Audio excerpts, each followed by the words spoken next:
Hey, what's going on, Denver? How you doing tonight? All right, from the very first day we're in school, we're always taught we should try to get the A, 100%. It's better than 90%, it's better than 80%, it sure as hell is better than 70%. So you still should be trying to get that A, right? The 100% solution? Wrong. What I learned is two combat tours in Iraq and also 10 years of being a leader is that often the 70% solution is exactly what you want. But how can a 70% solution be better than a 100% solution? It has to do with dynamic environments, some weird thing called the OODA loop, and the idea of tempo. So dynamic environments, they're time constrained, but they have very few rules. You never know what your competitor is going to do or when they're going to do it. It's an environment of uncertainty. Do you still want to take that time to get the 100% solution? Let's go back to the Korean War. The U.S. was losing pilots at a much higher rate than it was in World War II. Why? Everybody thought it was an issue with the pilots. This handsome devil, Colonel John Boyd, was tasked with finding out for sure.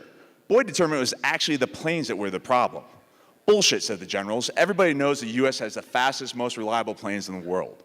Sure, said Boyd, but what you're missing is that the plane's design and blind spots was hindering the pilot's ability to observe what their opponents were doing.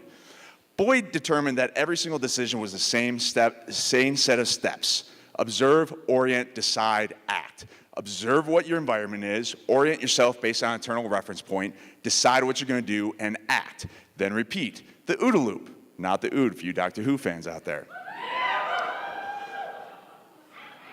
So the pilots couldn't observe, and so their OODA loop was delayed, their competitors gained an advantage. Boyd drove changes in the design to be more maneuverable, have better fields of vision. The F-14, the F-15, and the most homoerotic movie of all time. So let's get to tempo. Tempo is nothing more than your speed relative to your competitor. You don't have to run faster than Pedo Bear, you just have to run faster than her. By understanding tempo, you know how fast you have to go.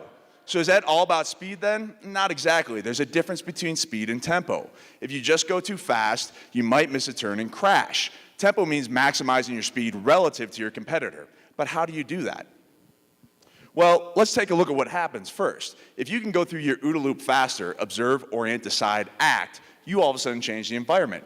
Now your competitor is either acting on old information or they have to restart their OODA loop. If you can do this again and again, you gain a competitive advantage. And how you do that is a 70% solution.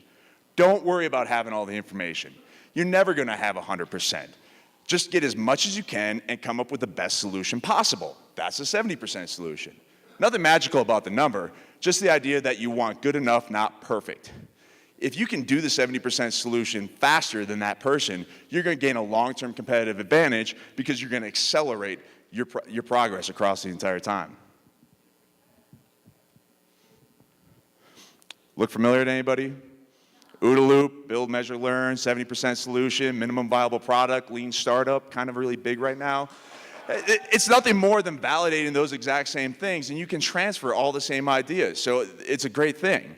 Let's take a look in real life. Firefox, 70% solution.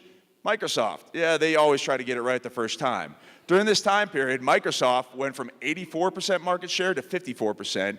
Firefox went from 14 to 24%. I think we see a little bit of advantage there. So how can you do this today? There's not an environment more dynamic than a startup. Every single day, more cash is burned, another competitor on the market.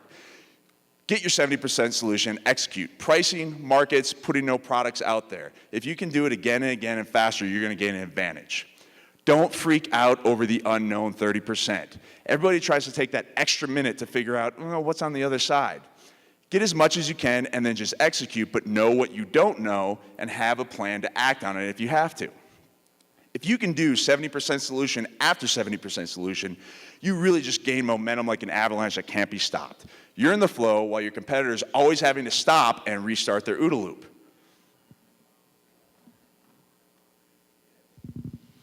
But know when you have time to get the A. There might be a lot of time on that clock. You may have been a first mover, gained a competitive advantage, or you don't know what the fuck you're doing, but you do know you have a little bit of time. But then also be aware when that clock is quickly clicking down to 0. Biggest thing, don't fear the F.